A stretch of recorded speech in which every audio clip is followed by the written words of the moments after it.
Olá, eu sou a Renata Quadros e esse é o Recontando Casos, canal onde eu trago vocês aqui para a sala da minha casa e reconto um caso daquele jeitinho que a gente gosta, com bastante detalhes e vídeos longos. O caso de hoje vai parecer bem familiar para vocês, porque existe um outro caso muito parecido e que é muito famoso. E que, inclusive, eu tenho certeza que vocês vão pedir muito aqui no canal, já pediram várias vezes, e com certeza eu também vou trazer esse caso mais famoso. Então, não tenho muitos recados aqui no início do vídeo, vamos direto para o caso. A gente vai começar aqui o caso conhecendo o casal Coleman. O casal Chris e Sherry se conheceram em maio de 1997, quando a Sherry tinha 21 anos e o Chris tinha 22. Eles se conheceram na base aérea de Lockland, onde a Sherry trabalhava como policial militar e o Chris trabalhava como fuzileiro naval. Os dois se deram muito bem já logo de cara e o relacionamento foi tão rápido que eles acabaram se casando no mesmo ano que eles se conheceram. Eles se casaram numa espécie de uma cerimônia privada, poucas pessoas ficaram sabendo desse casamento, eles não quiseram fazer algo assim como todo mundo fazia, né, na igreja, festas gigantescas e tudo mais. E isso foi uma coisa que os pais do Chris não gostaram muito, porque tanto a mãe quanto o pai dele eram pastores, eles eram muito religiosos, o Chris cresceu nessa dinâmica familiar desde cedo, então eles não curtiram muito esse relacionamento do Chris com a Sherry, porque foi uma coisa muito rápida e eles ainda meio que se casaram aí às escondidas, né, sem muitas pessoas saberem, e eles desde o início tinham essa ideia de que a Sherry era uma pessoa ali que estava corrompendo o filho. Mas independente disso, né, da família do Chris apoiar ou não esse relacionamento, os dois estavam felizes, estavam casados e logo eles deram as boas-vindas ao primeiro filho. Ele nasceu em 30 de abril de 1998 e se chamava Garrett. E logo 2 anos depois, em 2000, eles tiveram o segundo filho, o Gavin. E eles se estabeleceram ali como uma família em Columbia, Illinois. A Sherry, ela ficou em casa como dona de casa e o Chris, ele aproveitou aí todo o conhecimento que ele tinha por ter sido um fuzileiro naval e ele foi trabalhar como segurança.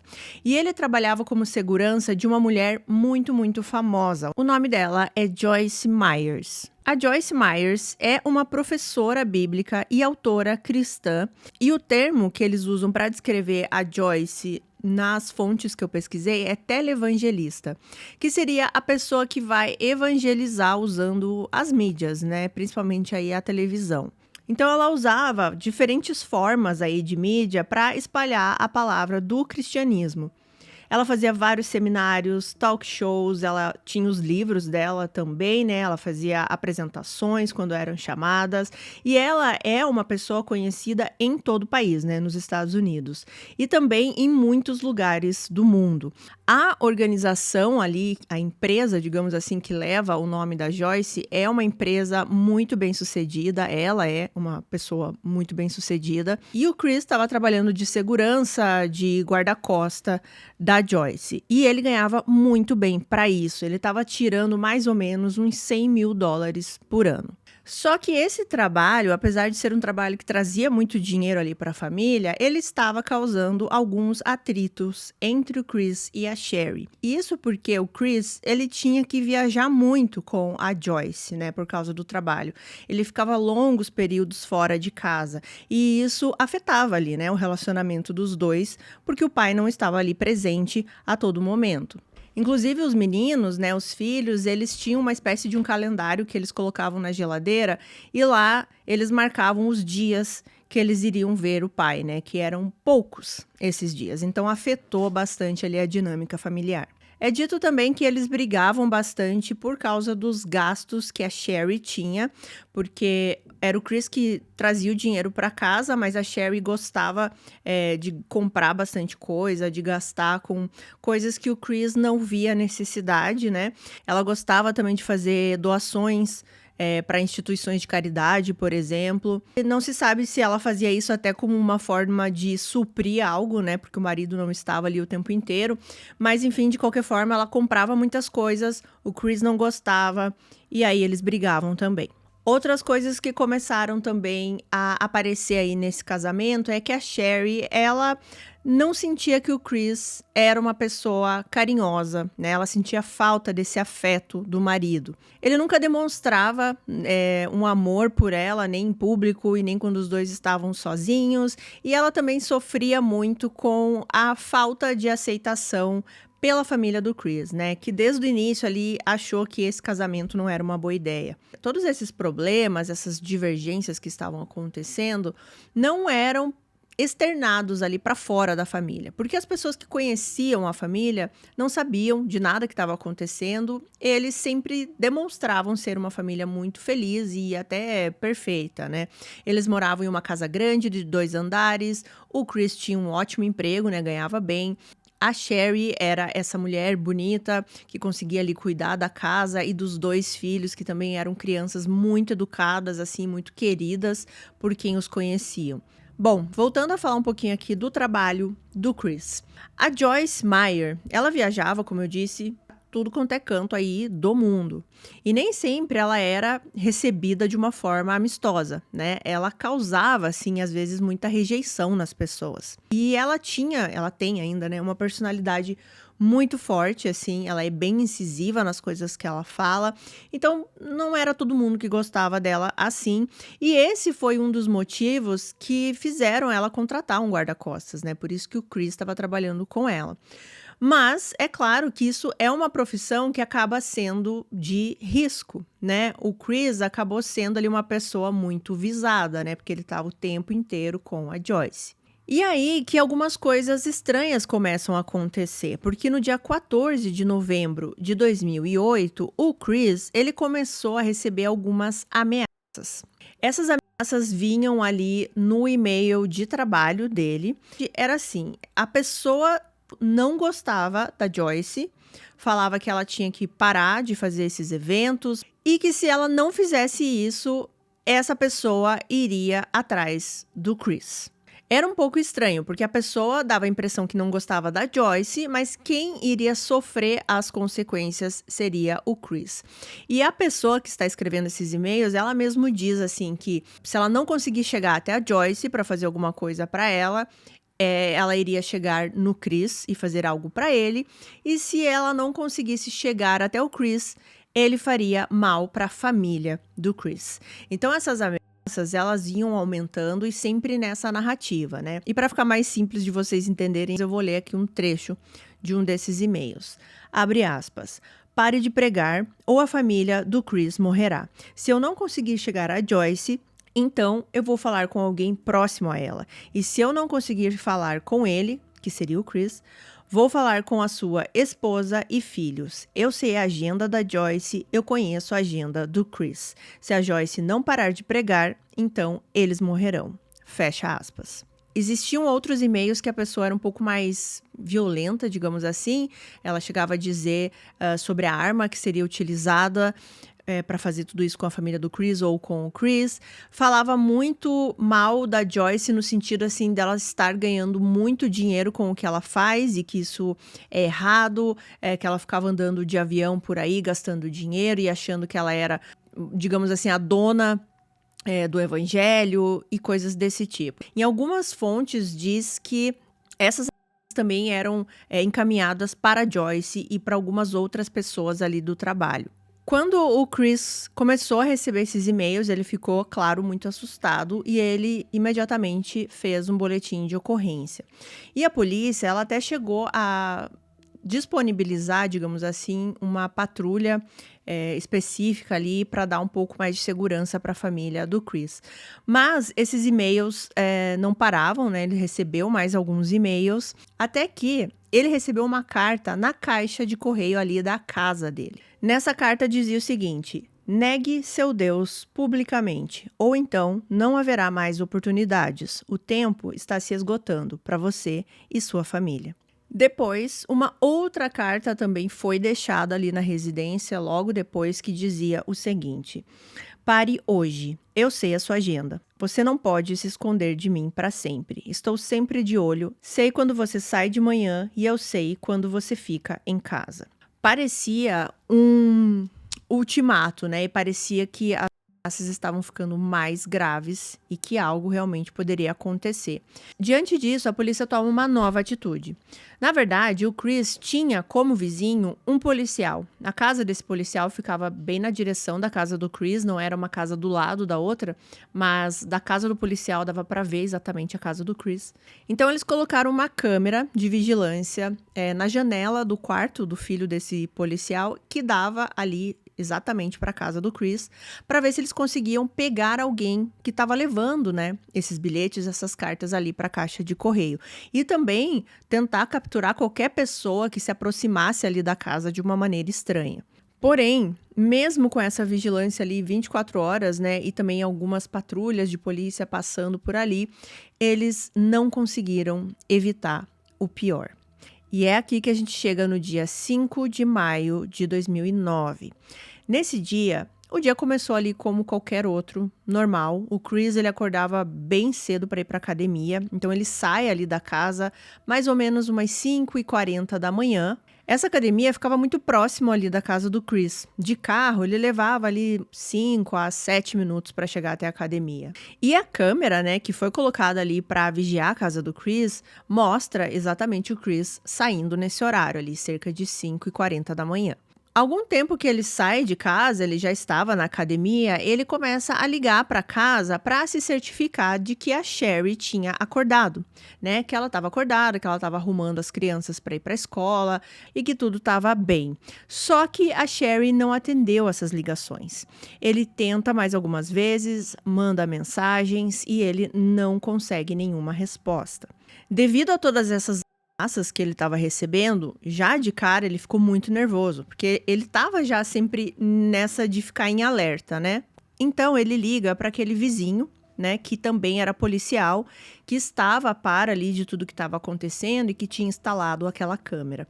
Ele liga falando que ele não está conseguindo contato com a esposa, que ele está preocupado e se ele poderia ir até a casa ver se está tudo ok, né, se ele conseguiria falar com a esposa. E nesse meio tempo ele iria voltar da academia. Como eu disse, era um trajeto bem curto da academia até a casa dele. O policial, ele chega ali até a casa, ele tenta olhar pelas janelas ali da frente, se ele via alguma coisa na parte de dentro da casa, ele não conseguiu visualizar nada. Então ele vai para a parte de trás da casa que tinha um acesso para o porão e ele percebe que tem uma janela aberta. Ele achou aquilo muito estranho, né? Porque poderia ser ali que alguém saiu ou alguém entrou pelaquela janela. Então ele chama alguns reforços e ele espera outros policiais chegarem até ali para eles poderem entrar na casa. Quando esses outros policiais chegam, eles entram na casa e eles entram por essa parte aí do porão, que vai dar em umas escadas e subindo essas escadas, eles chegam na parte da cozinha. E quando eles chegam nessa parte da cozinha, o policial ele já pôde sentir logo de cara um cheiro muito forte de tinta spray. E eles já perceberam também que algumas paredes da casa tinham sido pichadas com essa tinta spray. Era uma tinta spray vermelha. E algumas palavras do tipo: eu estou observando vocês, eu falei que isso ia acontecer, vocês foram punidos. Eram várias palavras e frases nesse sentido.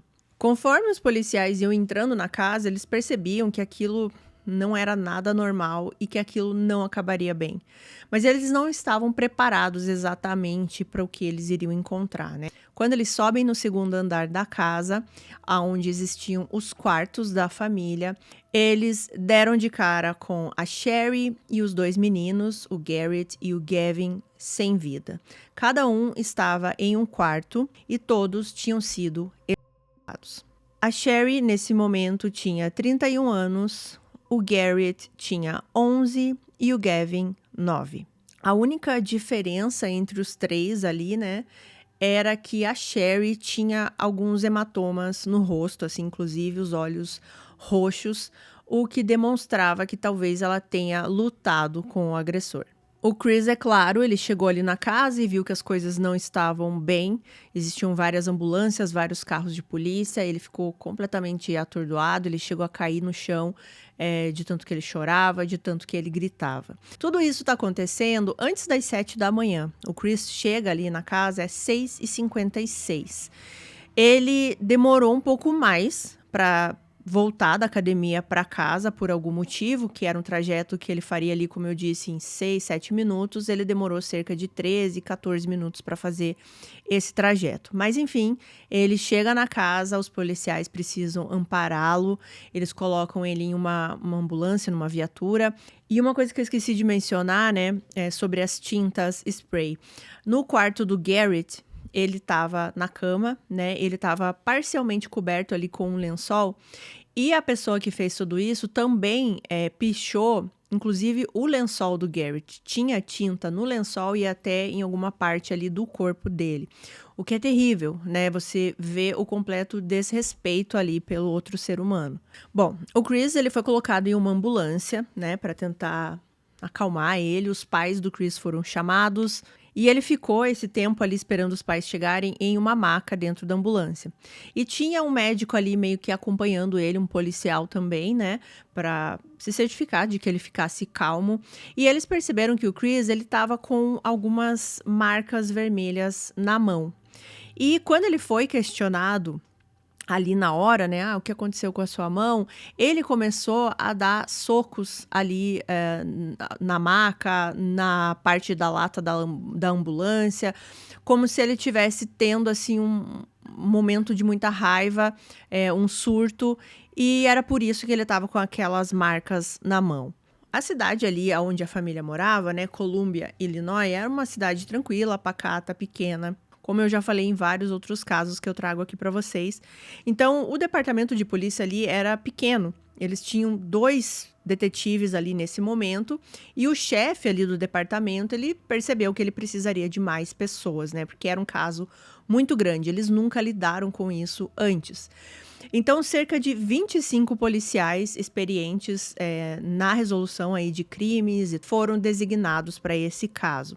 O CSI também chegou para analisar a casa. Eles conseguiram todos os mandados, tudo certinho para analisar cada centímetro do que tinha acontecido ali. Enquanto tudo isso também está acontecendo, né, todo esse início, o Chris está na delegacia para poder contar o que aconteceu, os últimos momentos que ele teve ali com a família. A polícia queria saber tudo o que tinha acontecido ali com a família na noite anterior e nessa manhã do crime. Então, o Chris começou a contar que na noite anterior foi um dia comum, inclusive no final da tarde ele ficou brincando com os filhos na parte de fora da casa, jogando bola. E isso foi possível de ser constatado na gravação daquela câmera, né, que foi colocada na casa do vizinho, que era policial.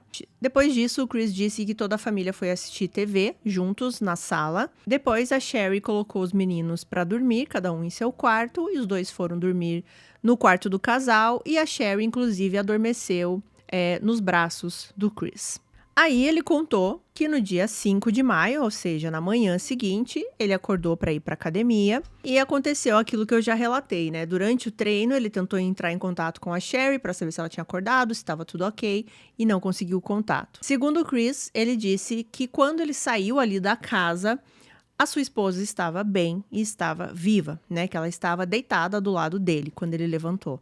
Então, para a polícia, era muito estranho, assim, o que aconteceu nesse período aí de basicamente 1 hora, né? Que foi do horário ali que o Chris saiu de casa, cerca de 5h40 da manhã, até o horário que o detetive chegou ali na casa, que era mais ou menos umas 6h30, 6h40 da manhã. Então, 1 hora. O que aconteceu nessa 1 hora? Pouco tempo, né? Para acontecer tudo aquilo que aconteceu e a polícia não estava entendendo nada. A polícia, é claro, ela foi checar as gravações das câmeras e não era só a câmera do vizinho policial que existia ali, né? Outras casas tinham também câmeras de vigilância e nenhuma movimentação pôde ser vista nem desde a noite anterior, na manhã seguinte, a não ser a movimentação do Chris saindo de casa para ir para academia. Eles não viram ninguém entrar na casa, não viram ninguém estranho rondando a casa. E junto com tudo isso, né, gente, a gente não pode esquecer das ameaças que o Chris estava recebendo, né? E que se era alguém, por exemplo, que odiava muito a Joyce, poderia ser alguém de qualquer lugar do mundo, que veio de qualquer lugar para fazer isso com a família do Chris, né? Era uma investigação que estava abrangendo muitos lugares, muitas pessoas. E é claro, o medo da polícia, o medo da comunidade ali de acontecer novamente, né? Como uma pessoa entra na casa e faz tudo isso com uma família. É sempre o que acontece nos casos assim, né? As pessoas ficam em pânico porque elas acreditam que vão ser as próximas vítimas. Foi divulgado muito sobre esse caso, né? E a imagem que mostrava o Chris brincando com as crianças na noite anterior, né? Onde estava tudo bem, era um final de tarde alegre ali, feliz do pai com os filhos. E aí acontece alguma coisa já na manhã seguinte e de repente esses meninos não existem mais, eles estão sem vida e aparentemente foi algo bem, bem terrível, bem violento. Algumas pessoas que conheciam, né, a família começaram a dar entrevistas falando de como a Sherry era uma pessoa incrível, os meninos principalmente, eles deram descrições assim de que o Garrett, né, que era o mais velho, ele era mais quieto, um pouco mais pensativo. E o Gavin, ele era o mais extrovertido, né? E que ele era ali mais parecido com a mãe. Aquela pessoa mais sociável, que gostava de estar ali entre as pessoas. E, enfim, era uma família muito querida ali por quem os conhecia. E, inclusive, em um dos documentários que eu assisti sobre esse caso, né? O detetive fala que a Sherry, o Garrett e o Gavin foram, assim, a motivação desde o início para que eles resolvessem esse caso. O tempo inteiro eles pensavam na mãe e nesses dois meninos. E o detetive vizinho, né, que tinha câmera tal e que entrou na casa, ele fala em um documentário que marcou muito porque ele foi a pessoa que encontrou o Garrett, se eu não me engano, que é o mais velho. E que ele nunca vai esquecer essa imagem, assim, e que o tempo inteiro, né, que ele estava investigando sobre esse caso e querendo solucionar, era nisso que ele pensava, né, nos dois meninos, na mãe, nessa família que foi dizimada ali enquanto aparentemente eles dormiam. Bom, a polícia começou também uma investigação, como eu disse, fora aqui da cidade, né, para tentar encontrar pessoas que tinham esse desafeto com a Joyce, né, pessoas que eram claramente, assim, contra ela. Então, eles vão investigar essas pessoas, mas nada era ligado a esse crime, assim, eram realmente pessoas que não gostavam dela, mas que não estavam envolvidos nisso. Eles questionaram o Chris também, né, se ele sabia de alguém que queria fazer mal para Joyce e que estava fazendo essas ameaças, se ele desconfiava de alguém, né? Se ele sabia quem poderia estar por trás disso tudo. E ele disse que não tinha ideia de quem pudesse ser. Só que não demorou muito para a polícia começar a desconfiar, é claro, do Chris, né? Porque ele começou a ter umas atitudes um pouco estranhas. Por exemplo, quando ele chegou na casa e os policiais falaram que a família tinha morrido. A primeira pergunta que se espera depois de uma notícia dessa é: como? O que aconteceu? Como assim? Deixa eu ver, eu quero ver o que aconteceu, quem fez isso, como foi. Sabe, você quer saber o que a sua família passou, você quer saber o que aconteceu. E ele não perguntou em nenhum momento. Ele só aceitou essa notícia. Eles morreram, ele não fez nenhum questionamento, ele começou a chorar, né, mostrar que estava realmente desesperado e tudo mais, mas ele não fez nenhum questionamento. Então parecia que ele sabia o que tinha acontecido de alguma forma. Os policiais até chegam a falar isso pra ele, né? Como você acha que eles morreram? E aí o Chris fala assim: não sei, vocês não me disseram. Outra coisa estranha para a polícia, e eles nem precisaram, assim, analisar, investigar muito, foi uma coisa bem perceptível, foi o estado dos corpos ali da família. Porque parecia que os três ali já estavam sem vida há mais tempo. Ou seja, que eles não tinham morrido naquele espaço de tempo que o Chris saiu de casa. Né, parecia, pelo estado do corpo ali, porque eles já estavam frios, eles já estavam rígidos, que isso tinha acontecido algumas horas antes.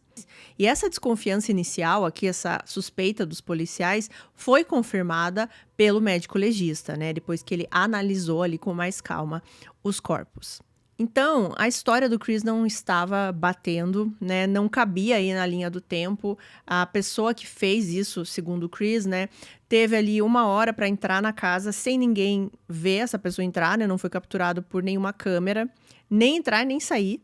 E durante 1 hora ela entrou, tirou a vida dos 3, depois ainda conseguiu pichar toda a casa em várias paredes, várias frases e também sair sem ser visto. E essa informação muito importante aí dos corpos, né? Que dizia que a família já estava sem vida quando o Chris saiu de casa.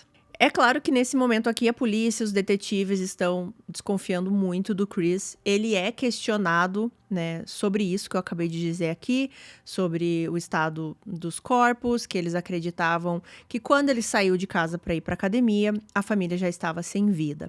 E aí os policiais perguntam assim: Chris, o que você diria se eu falasse para você que eu não acredito que a sua esposa estava viva quando você saiu de casa?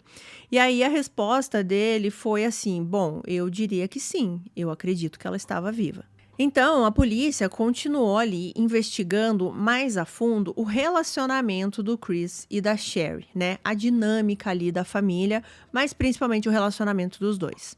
E aí a polícia descobriu algumas mensagens que a Sherry trocou com uma amiga no dia 27 de dezembro de 2008, ou seja, aí alguns meses antes de tudo acontecer. Ela dizia nessas mensagens que o Chris estava querendo se divorciar, que ele disse que os filhos estavam atrapalhando o trabalho dele.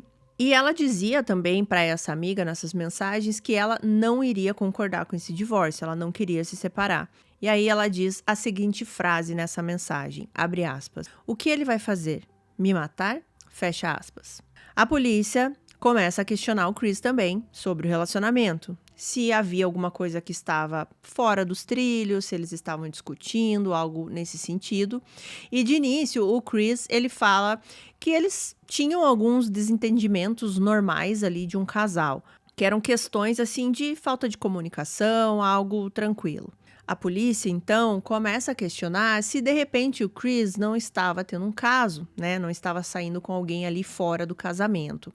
E de início o Chris diz que não. Só que, do nada, assim, no meio dessas conversas, ele diz um nome de uma mulher, assim, aleatoriamente. Ele menciona uma amiga que ele tem na Flórida. O nome dela é Tara. Ele disse que eles eram apenas amigos, mas que eles estavam conversando bastante ultimamente, que inclusive ele conheceu a Tara através da Sherry, porque eles foram passar umas férias na Flórida, né? A Sherry, o Chris e os meninos, e a Tara morava lá. Ela era colega de ensino médio da Sherry, então ela foi apresentada ali para o Chris e para os meninos, e foi a partir desse momento que eles se conheceram. Então, que ela era apenas uma amiga ali da família e era uma pessoa com quem o Chris conversava frequentemente. Aí, os policiais questionam o Chris se ele de repente não teve uma vontade de ter algo com essa mulher, né, com a Tara. E ele disse que ele não pensou isso porque ele não iria fazer os filhos dele passarem por uma situação dessa. A polícia também descobriu, através de mensagens que a Sherry trocou com amigas, de novo, né, eles foram analisando todo o histórico aí com a Sherry, que ela desconfiava que o marido estava tendo um caso com a Tara. E que ela estava, assim, completamente arrasada, porque, digamos assim, não era um caso qualquer, era um caso com uma amiga dela, né, uma amiga antiga da época do colégio, e ela entendia agora o porquê que o Chris não queria continuar o casamento, por que ele não queria consertar o casamento, né, por que ele estava pedindo esse divórcio, que era porque ele queria continuar esse relacionamento com a Tara. Tudo isso a Sherry estava contando ali, né, e desabafando com os amigos. E ela falava, né, para esses amigos que ela se sentia duplamente traída, né, pelo marido e por essa amiga. Mas baseado aí nas mensagens que a Sherry trocava com os amigos, aparentemente, mesmo ela desconfiando desse caso com a Tara, ela não confrontou o Chris. E ela não fez isso porque ela tinha medo que o Chris perdesse o trabalho dele com a Joyce. E a razão pela qual a Sherry achava que isso fosse prejudicar é porque a Joyce, né, ela espalhava a palavra do cristianismo e ela não acreditava em divórcio. E também condenava o adultério. Então, se ela se divorciasse do Chris, isso poderia acarretar em ele ser demitido. Porque ela ter um guarda-costas que era divorciado não seria uma boa imagem para a Joyce. E isso a gente vai falar mais lá na frente, tá? Essa parte aí da Joyce, do divórcio, o que seria bom, o que não seria bom. Mas o que agora que é importante é que a Sherry, mesmo desconfiando desse caso, ela não quis fazer nada, ela quis continuar com o Chris. Um pouco porque ela queria salvar o casamento e também porque ela não queria prejudicar o marido no trabalho. Mas aí, nesse ponto aqui, a polícia tá naquela fase assim que, olha, talvez eles tenham um caso realmente, o Chris não tá admitindo, a Sherry desconfiava, mas não tinha certeza. Então tá aquela coisa meio assim. Só que toda essa dúvida que a polícia tinha caiu por terra, assim, eles já não tinham dúvidas nenhuma quando eles começaram a investigar o laptop do Chris. Nesse laptop do Chris, nesse computador, eles encontraram vários vídeos íntimos do Chris. E não era do Chris com a esposa, né, com a Sherry, como vocês podem imaginar. Eram vídeos íntimos com a Tara. Eram vídeos, fotos, os dois juntos, fotos que um mandava para o outro, várias coisas nesse sentido. Uma coisa que eles encontraram nesse computador também é algo bem, bem estranho, porque o Chris, ele fez uma espécie assim de um checklist, uma lista, anotando todas as coisas que a Tara gostava. Tudo, assim, tipo a cor preferida, o número do calçado, o perfume preferido, a comida preferida, o que ela gostava muito, o que ela não gostava tanto, frases que ela disse. Nossa, assim, muita coisa muito detalhada. Tinha até, assim, o jogador que ela mais gostava, o aniversário dela também, o sorvete preferido, o número do jeans, enfim, gente, várias coisas, assim, uma lista grande. Ele também anotou, no final dessa lista, que o dia 5 de novembro de 2008 foi o dia que a Tara mudou a sua vida. E é claro que para a polícia essa data foi bem emblemática, porque eles sabiam que alguns dias depois do dia 5 de novembro de 2008 foi quando o Chris começou a receber aquelas ameaças, né?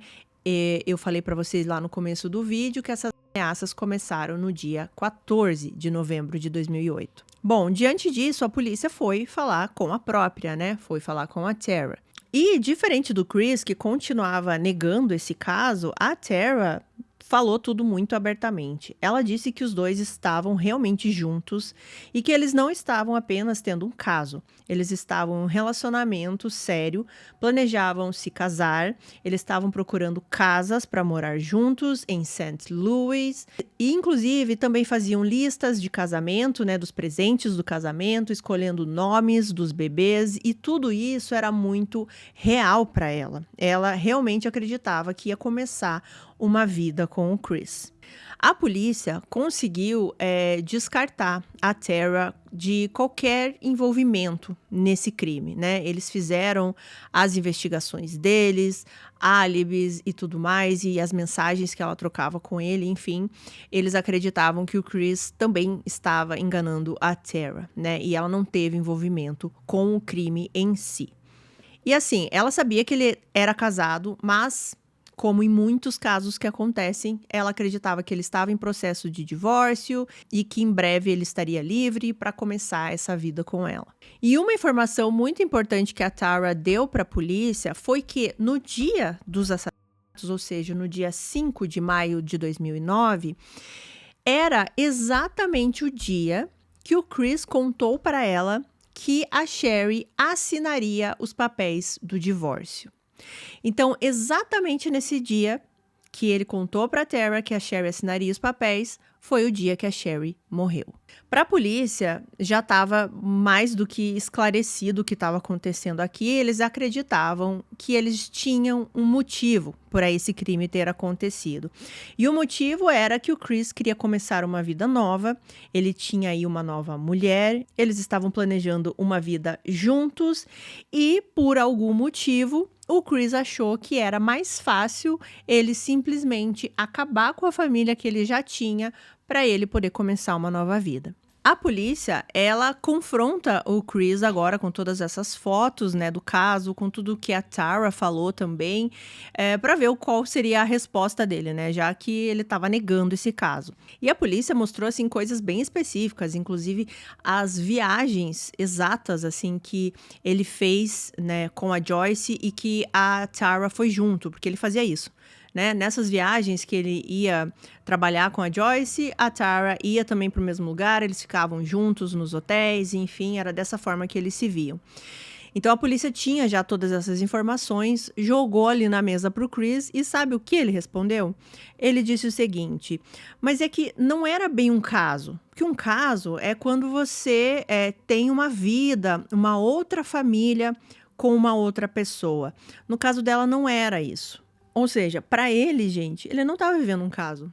Sei lá o que ele estava vivendo, né? Mas fazer várias viagens com outra mulher, fazer aqueles vídeos íntimos, fotos, planejar casamento, planejar tudo isso não era um caso. Um caso para ele é só quando você já está morando com outra pessoa e quer viver essa vida com a outra pessoa. E, segundo ele, não era o que ele queria fazer com a Tara. Mesmo também com todas aquelas evidências, né, e textos e listas que ele fazia lá no computador dele, dizendo que a Tara era a mulher da vida dele, que tinha mudado a vida dele. Os pais do Chris, lembra que eu falei que eles eram 2 pastores, né, muito religiosos, eles não conseguiam acreditar nesse caso que o filho estava tendo. Eles falaram que não sabiam e nem desconfiavam de nada. Depois que eles ficaram sabendo, apesar do choque, né, e de ver que o filho estava fazendo tudo isso contra toda a criação, né, que eles deram para o filho, eles ainda assim não acreditavam que ele tinha qualquer envolvimento com os assassinatos. Né? Eles até admitiam que o filho tinha errado aí, tendo um caso e tudo mais, mas que ele não era capaz de fazer nada ali com os filhos e com a Sherry. Os policiais ficaram horas e horas e horas interrogando o Chris, né? Você sabe que essas coisas duram bastante. E eu vi alguns trechos desses interrogatórios e os policiais, eles agem realmente como se eles já soubessem tudo o que aconteceu, né? Eles são bem incisivos, eles já meio que perguntam pro Chris afirmando o que tá acontecendo, né? Só esperando ele dizer, é isso, foi isso mesmo. Mas ele não fala, ele parece um banana, na verdade. Ele fica se fazendo assim meio de que não tá entendendo. Tem um momento nesse interrogatório que ele pede uma espécie de um cobertor, ele fala que estava frio, só que, segundo os policiais, não estava frio nesse dia, inclusive a sala estava bem quente, mas ele disse que estava com frio, só que o que os policiais acreditavam é que ele pediu esse cobertor para cobrir a parte ali da mão e dos braços que tinham alguns cortes, né, para os policiais não ficarem olhando ali para os braços dele. Enquanto os investigadores acreditavam, né, que o caso aí do Chris com a Tara era um forte motivo para os assassinatos, ainda não haviam provas suficientes para acusá-lo. Então, depois de algumas longas horas, o Chris saiu da delegacia como um homem livre. Então, esse primeiro interrogatório aqui resultou nisso. Eles não conseguiram prender já o Chris nesse momento, né? Apesar de terem todas as desconfianças possíveis. Depois disso, teve aí o funeral da família. Eles também fizeram uma espécie de um memorial para as crianças, onde as pessoas deixavam brinquedos e flores. E o Chris, ele foi visto em um dia depois, alguns dias depois aí desse memorial ter sido feito, jogando fora as flores e os brinquedos que as pessoas tinham colocado ali. Ele pegou esses brinquedos e jogou numa lata de lixo. E ele foi visto fazendo isso, o que é um comportamento totalmente estranho. Mas não é de se duvidar de nada vindo do Chris, porque no funeral da família dele, que ele estava presente, porque até então ele ainda não tinha sido acusado nem nada, né? Nesse funeral, ele ligou e mandou mensagens para Tara. Veja que homem incrível ele é, né? Sério, gente, isso me enfurece de uma forma, assim, porque é uma falta de respeito, né, com a família que ele teve. Digamos aqui, eu sei o que vocês já estão pensando, né? Mas digamos que ele não tenha nada a ver com a morte da família dele. Mesmo assim, seria uma atitude de extremo mau gosto, assim, uma atitude repugnante, né? Ele, no funeral da família, estar ligando e trocando mensagens com a amante. Ah, e inclusive, gente, o memorial foi feito por pessoas ali que conviviam mais com a Sherry e com os meninos. Porque no funeral em si, que foi, pelo que eu entendi aí, meio que organizado, e as pessoas que falaram nesse funeral foram mais da família do Chris. Eles quase não falaram da Sherry e dos meninos. Foi algo bem frio, assim, né? Inclusive, os pais do Chris estavam e foram falar nesse funeral, e eles nem mencionaram muito sobre a memória e as coisas aí incríveis da família, né? Da Sherry e dos meninos. Então, as pessoas que eram mais ligadas a eles fizeram esse memorial. Inclusive, tem uma vizinha que fala em um desses documentários, e ela fala até bem nervosa, né? Dizendo isso, assim, porque no funeral não sequer lembraram das almas dessas crianças e da Sherry. Então a gente fez um memorial para eles sempre serem lembrados. Bom, os dias foram se seguindo e as pessoas que ainda tinham uma espécie de uma simpatia, assim, pelo Chris, por ele ter perdido a família, enfim, essas pessoas foram perdendo totalmente essa simpatia conforme as notícias aí do caso que ele tinha, as fotos que eles trocavam foram divulgadas. E conforme os dias foram passando também, a polícia foi colocando mais elementos aí na investigação, né? Então, por exemplo, coisas que de início eles não levaram tanto em consideração na casa, mas depois foi colocado na investigação. O Chris, ele estava recebendo várias ameaças, mas mesmo recebendo ameaças, você fica tranquilo de sair de casa de manhã, deixar sua família em casa com uma janela aberta, né, e a porta do porão destrancada. Então isso parecia muito estranho para a polícia, assim, né? Porque o Chris, ele dizia que estava muito preocupado, mas na prática parecia que ele não estava tão preocupado assim. Eles também fizeram ali mais exames no corpo da Sherry, né? E como eu disse já lá no começo, que ela foi a única que recebeu muitas pancadas, né? Que parece que ela lutou contra o agressor e ela levou muitos socos no rosto. Então parecia algo também com muito ódio, mais em cima da Sherry. E é aí que a polícia faz a maior descoberta aí de todas dessa investigação, porque eles vão atrás para saber mais aí sobre as ameaças que o Chris recebia. Bom, eles ainda estavam com o computador do Chris, né? E eles tinham esses e-mails. A pessoa que estava fazendo essas ameaças usava um e-mail que era destroychris@gmail.com. Eles começam a rastrear esse e-mail e ver de onde esses e-mails foram enviados. E o que eles descobrem através do IP é que esses e-mails foram enviados do computador do próprio Chris. Pois é, gente. Ele mesmo criou toda essa narrativa das ameaças. Nunca existiu uma pessoa aleatória que não gostava do trabalho da Joyce, toda essa narrativa que o Chris quis criar. Essa pessoa era o próprio Chris. Na verdade, existia uma pessoa que queria destruir a família do Chris, e era ele mesmo. A polícia também conseguiu rastrear o cartão de crédito do Chris e eles conseguiram ver que ele fez uma compra de uma lata de tinta spray vermelha. Eles também trouxeram um especialista em caligrafia, né, para analisar as frases que foram escritas na casa e a caligrafia do Chris, e eles puderam comprovar que era a mesma letra. Foi escrito pela mesma pessoa. Então, 2 semanas depois dos assassinatos, no dia 19 de maio, a polícia sentiu que tinha o suficiente para acusar o Chris Coleman. E ele foi acusado de assassinato em primeiro grau de sua esposa e seus 2 filhos. E o julgamento do Chris foi só em abril de 2011. Então, os advogados dele, assim como a promotoria, também tiveram aí 2 anos para reunir tudo acerca desse caso. E eram muitas pecinhas, né? Muitas coisas, muitas evidências. Tinha o caso, tinha as ameaças, as viagens, os e-mails, enfim. Todas as mensagens também da Sherry com os amigos. Era um quebra-cabeça ali que eles tinham que montar. tanto de um lado quanto do outro. E só uma observação aqui, gente, sobre os pais do Chris. É inacreditável de ver, às vezes, quando pais são cegos para o comportamento dos filhos, né? Porque o jeito que eles falam do Chris, primeiro que parece que eles estão falando de um menino de 15 anos, assim. Mas tem horas que eles falam assim, nossa, gente, meu filho não é capaz de fazer isso, ele jamais escreveria essas coisas. Porque eles são questionados, por exemplo, das coisas que ele escreveu sobre a Tara, né? Que ele estava muito apaixonado, que ela era a mulher da vida dele, que mudou a vida dele. E aí a mãe fala assim, não, meu filho jamais escreveria isso, porque ele é muito frio. Ele não foi ele que escreveu isso. Então, sabe uma pessoa que parece muito cega por uma coisa que tá na cara?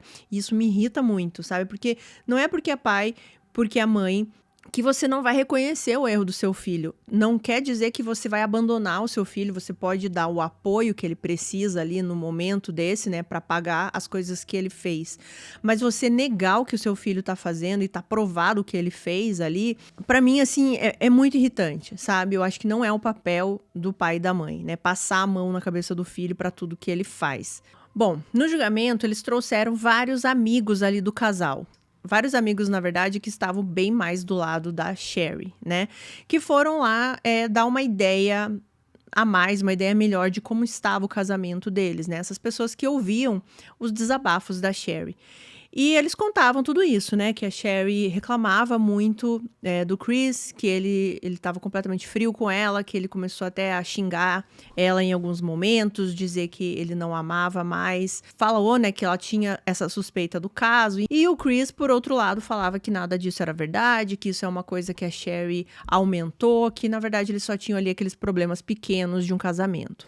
Eles trouxeram, inclusive, a Joyce nesse julgamento. Para quê? Bom, primeiro para falar, com certeza ali, né, da convivência com o Chris, falar sobre ele e tal, mas ela é questionada sobre aquela questão. Se por acaso ela soubesse, né, que o Chris estava divorciado, fosse se divorciar, se ele perderia o emprego. Ela disse no julgamento que ele não perderia o emprego por ser uma pessoa divorciada, que inclusive ela tinha outras pessoas na equipe que eram divorciadas, mas que com certeza se ela soubesse do adultério, ele provavelmente perderia o emprego. Então isso também poderia ser um fator aí pro Chris pensar que era melhor ele tirar a vida da família do que divorciar, né, e assumir esse caso, por exemplo, assim, né? Para ele era uma solução mais fácil, porque ele não queria perder esse emprego aí que dava para ele $100.000 por ano, né? Era um emprego que dava muito dinheiro para ele não queria perder isso. É aquelas coisas assim, gente, que não dá para entender o que a pessoa pensou, né? Ele tinha tanto medo de perder esse emprego, que ela soubesse do caso, ou que soubesse do divórcio, mas para ele, assim, se ela soubesse que ele tirou a vida de toda a família, talvez não tivesse tanto problema, né? Eu não consigo compreender esse raciocínio dessa pessoa. E outra pessoa muito importante aqui pro caso que foi nesse julgamento foi a própria Tara. E ela foi ali recebida no julgamento como se ela fosse uma celebridade. Tava todo mundo esperando pelo dia que ela fosse falar. E ela simplesmente falou o que realmente estava acontecendo, né? Que eles tinham esse relacionamento, que eles trocavam mensagens o tempo inteiro. Ela falou que sim, que eles planejavam aí ter uma vida, né? E ela foi questionada sobre isso, mas ela disse que ela deixava bem claro pro Chris que isso só aconteceria depois que ele se divorciasse. Ou seja, assim, eles não iriam assumir realmente um relacionamento se ele continuasse casado. Então, era como se ela estivesse pressionando ali o Chris de um lado, né, para ele se divorciar. Pelo outro lado, a Sherry não queria esse divórcio, mesmo sabendo do caso. E quando chegou naquele dia ali, né, que era o dia que a Sherry deveria assinar o papel, provavelmente ali na noite, né, ele deve ter falado com ela que ela tinha que assinar esse divórcio. A Sherry não quis assinar. E alguma coisa aconteceu aí nessa madrugada e ele tirou a vida de toda a família. Apesar de acreditar que a Tara não tinha relação direta ali com o crime, a promotoria sabia que com certeza o amor que o Chris sentia por ela tinha tudo a ver com o crime. E para deixar isso bem claro, a promotoria mostrou no tribunal os vídeos e as fotos explícitas dos dois, né, que eles enviavam um para o outro. A defesa do Chris eles tinham já, assim, em mente, desde o começo desse julgamento, que eles tinham um caso bem difícil. Que apesar de todas as provas aqui, as evidências serem circunstanciais, essas evidências circunstanciais eram bem grandes, bem significativas, né? Então, juntando todas essas evidências aqui, a promotoria tinha um caso muito forte contra o Chris. Outra coisa que foi muito abordada e, assim, era uma das principais evidências aqui do julgamento, era o tempo de morte, né? O médico legista, ele estipulou que provavelmente a família ali já estava sem vida desde as 3 horas da madrugada do dia 5. Lembrando que o Chris saiu de casa ali umas quase 6 da manhã. Então, depois disso, ele teve esse tempo, né, para pintar toda a casa, escrever todas aquelas coisas. E ainda, se a gente for analisar, que ele já tinha comprado essa tinta antes. Então, era uma coisa que ele já estava pensando, de alguma forma, em fazer para dar mais credibilidade para aquela história daquelas ameaças que ele dizia estar recebendo. E sobre essa tinta também, gente, a defesa tentou argumentar que não foi ele que escreveu tudo aquilo, apesar de ele ter comprado essa tinta, né, que não queria dizer que ele escreveu tudo aquilo. Eles começaram a dizer que quando você vai usar uma tinta spray na parede, ainda mais na quantidade que foi usada, na altura, assim, que foi usada, sempre algum resquício vai cair em você. E não foi encontrado nada, nenhum resquício de tinta no Chris. Então, eles tentavam entrar nessa parte aí da dúvida. Eles também, claro, ficavam falando que era completamente possível alguém ter entrado na casa por algum outro lugar que não estava sendo ali gravado por nenhuma câmera, ter feito tudo aquilo com a família naquele espaço de tempo e ter ido embora, e que a parte ali do tempo de morte, né, de parecer que eles estavam mortos há mais tempo, que pode ser realmente ali pela questão da climatização da casa, porque essa parte não é uma ciência exata, né, o tempo de morte não é uma ciência exata, ela depende muito dos fatores ali externos. A defesa do Chris também quis tentar desbancar aí a parte das ameaças que vinham do próprio computador do Chris. Eles começaram a dizer que qualquer hacker poderia ter invadido o computador do Chris e ter feito essas ameaças em nome dele. Enfim, a defesa tentava fazer o papel dela, né, gente? Que eu sempre digo aqui pra vocês, que é gerar a dúvida, né? Você não pode ter nenhum tipo de dúvida no julgamento. E se você tem uma dúvida, você já não pode condenar essa pessoa. Depois que o julgamento acabou, o júri precisava deliberar. E aí aconteceu uma coisa bem interessante. No primeiro dia de deliberações, o júri estava meio dividido ali. Porque não que eles acreditassem que o Chris era super inocente e não fez nada. Era porque eles sentiam falta daquela evidência factual, como eu falei. Eles tinham muitas evidências circunstanciais e a defesa conseguiu colocar algumas dúvidas ali na cabeça dos jurados, né? Então, eles estavam, assim, em dúvida. Bom, veio o segundo dia de deliberação e eles estavam ali vendo novamente todas as evidências, as fotos e tudo mais. E foi nesse momento que eles pegam uma foto do Chris e da Tara. Eles estavam beijando nessa foto e atrás da foto tinha uma data. E essa data era de outubro de 2008. E nessa hora, os jurados ali se ligaram que durante todo o julgamento e o que o Chris falava, né, para os policiais, era que o caso deles tinha começado em novembro de 2008. E ali eles estavam vendo que era mentira, porque a foto tinha a data lá de outubro de 2008, ou seja, um mês antes. E para os jurados, aquilo ali foi assim, bom, se ele mentiu sobre isso, sobre o início do caso, ele pode mentir sobre qualquer outra coisa que ele falou nesse julgamento. E foi essa foto com essa data ali que, digamos assim, que selou todas as evidências que eles já tinham escutado ali do julgamento. Depois de 15 horas de deliberações, o júri chegou a um veredito. E Chris Coleman foi considerado culpado de todas as 3 acusações de homicídio em primeiro grau. E do lado de fora do tribunal, uma multidão se aglomerava e aplaudia a decisão. E, gente, a data que esse veredito foi dado foi exatamente 2 anos depois do crime ter acontecido. Foi no dia 5 de maio de 2011. O Chris foi condenado a 3 penas de prisão perpétua sem possibilidade de liberdade condicional.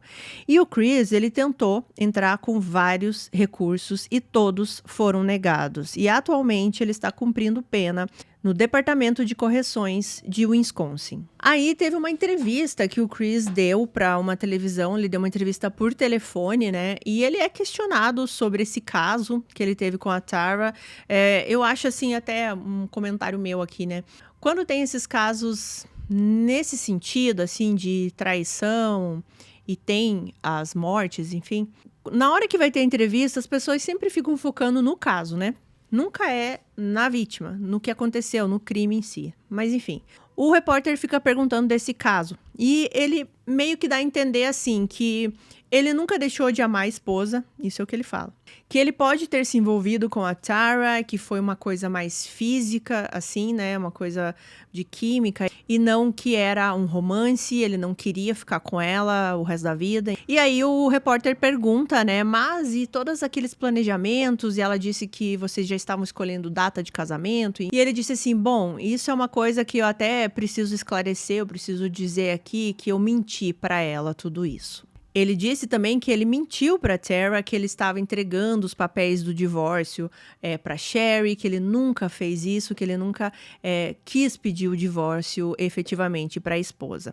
E na minha concepção aqui, né, na minha ideia, eu acredito que ele fale essas coisas para tirar aquela ideia de que no dia 5 de maio ali, né, na madrugada, e não sabemos exatamente o que aconteceu, mas para tirar essa ideia de que ele confrontou a Sherry com o divórcio, né, que ele queria que ela assinasse esse divórcio, ela falou que não queria, de repente eles entraram numa briga e aconteceu tudo isso. Ele queria tirar essa ideia, porque, gente, até hoje ele fala que ele não fez nada, que ele é inocente. Ele continua dizendo que foi uma outra pessoa que entrou lá e fez tudo aquilo com a família. E os pais do Chris também, eles também continuam dizendo que o filho não cometeu esse crime, que foi tudo um engano. E mais do que isso, gente, às vezes esses pais, nas entrevistas que eles dão, parece que eles dão a entender que por algum motivo, de alguma forma, a Sherry tem alguma culpa no que aconteceu. Vocês acreditam? Amigos e familiares da Sherry, do Garrett e do Gavin querem garantir que eles nunca sejam esquecidos, então eles estão arrecadando dinheiro para ajudar vítimas de violência doméstica e eles querem construir também uma espécie de um campo de esportes, assim, um campo de futebol ali para crianças, né? E querem dar o nome dos meninos para esse campo, porque os dois gostavam muito de jogar bola, né? Era uma coisa que eles amavam fazer, então é uma forma de homenageá-los. E assim, quem me conhece sabe, né?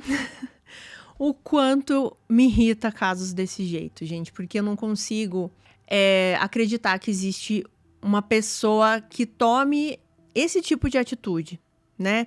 De acabar com uma família para conseguir viver uma outra vida, sendo que existe uma solução para isso. Sem precisar tirar a vida de ninguém, né? Existe o divórcio, existe separar, existe, sei lá, sumir da vida da mulher era melhor do que fazer o que ele fez, né? Porque para ela seria um livramento. Mesmo assim, que já seria uma atitude terrível se ele sumisse da casa, né? Mas seria melhor do que ele fazer o que ele fez com a família.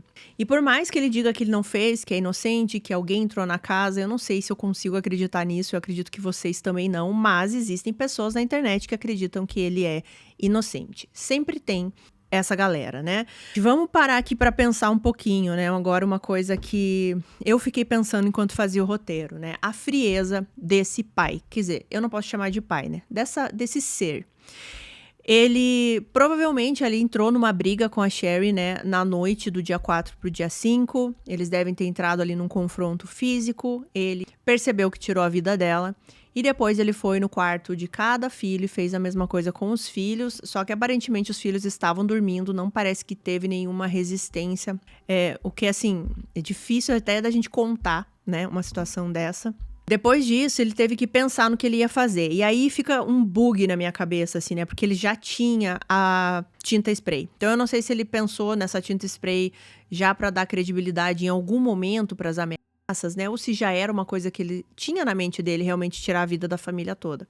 Mas enfim, aí ele vai fazer todo esse cenário de pegar essa tinta spray, pichar lá a casa inteira, inclusive, em cima ali do lençol, no corpo do próprio filho, tá?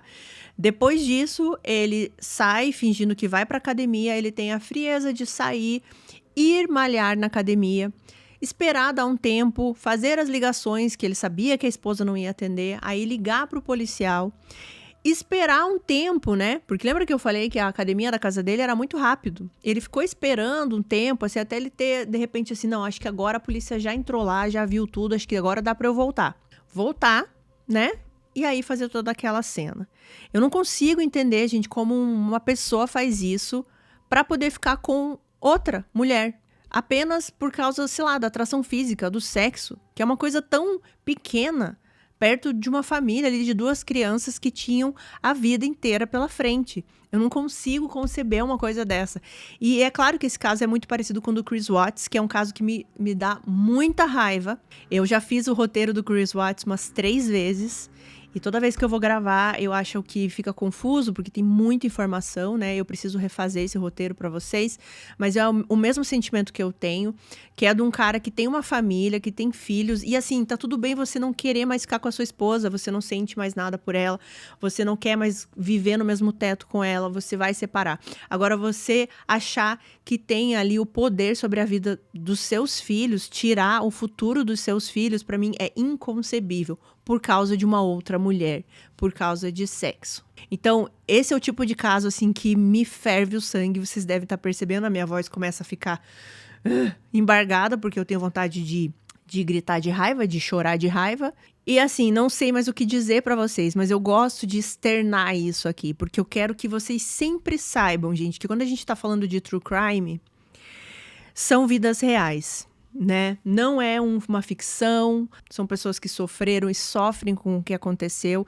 Então a gente precisa dessa realidade, né? De se indignar. É o que eu já falei em outros vídeos, né? Quando a gente perder esse sentimento de indignação ou de se emocionar com casos, é porque tá tudo perdido. A gente não pode perder isso. A gente tem que continuar ficando revoltado com pessoas que fazem essas coisas. A gente não pode achar normal, porque a gente já viu várias vezes, né? Então, pode aparecer 30 casos iguais ao do Chris Watts e Chris Coleman. Os dois são Chris, inclusive, né? Eu vou continuar me indignando do mesmo jeito. Mas enfim, não tem explicação pra mim. Esse homem é desprezível. Ele é burro também, inclusive, além de tudo. Não tem explicação, não tenho mais o que dizer aqui novamente pra vocês. Espero os comentários de vocês aqui embaixo. E, claro, eu espero que o Chris esteja tendo uma vida miserável na cadeia até o último segundo de vida dele. E é isso pro caso de hoje, gente. Eu espero que vocês tenham gostado aqui do vídeo. Eu, de novo, me desculpem se eu me exaltei. Tem casos que eu não consigo, realmente, eu preciso falar. E é até difícil pra contar o caso, porque às vezes eu quero falar coisas no meio e eu acabo, às vezes, me confundindo um pouco, mas eu espero que tenha ficado um vídeo bom pra vocês entenderem esse caso e se indignarem aqui comigo também. Tá? Me conte aqui se vocês já conheciam esse caso, né? Porque eu tive a percepção que não é tão falado aqui. O caso mais famoso realmente é do Chris Watts. Então me conte aqui se vocês já conheciam, o que vocês acharam. E vamos agradecer aos nossos membros aqui do canal, esses nomes maravilhosos que vocês estão vendo aqui na tela. Se você quiser fazer parte dos membros, tem um link aqui na descrição do vídeo. Clica lá que tem um vídeo explicando tudo certinho. Se você não quiser ou não puder, não tem problema. Fica aqui comigo até o final do vídeo, até esses últimos recadinhos aqui, que você me ajuda muito. Comenta qualquer coisinha aqui pra mim, principalmente aqui nessas primeiras horas do vídeo, que o vídeo tá no ar, eu consigo responder, a gente consegue interagir. Vão me seguir lá nas redes sociais, tem o meu Instagram pessoal e o do canal. Sigam lá pra gente conversar um pouco mais pelas DMs. E é isso, a gente se vê no próximo vídeo. Um beijão pra todo mundo, fiquem bem.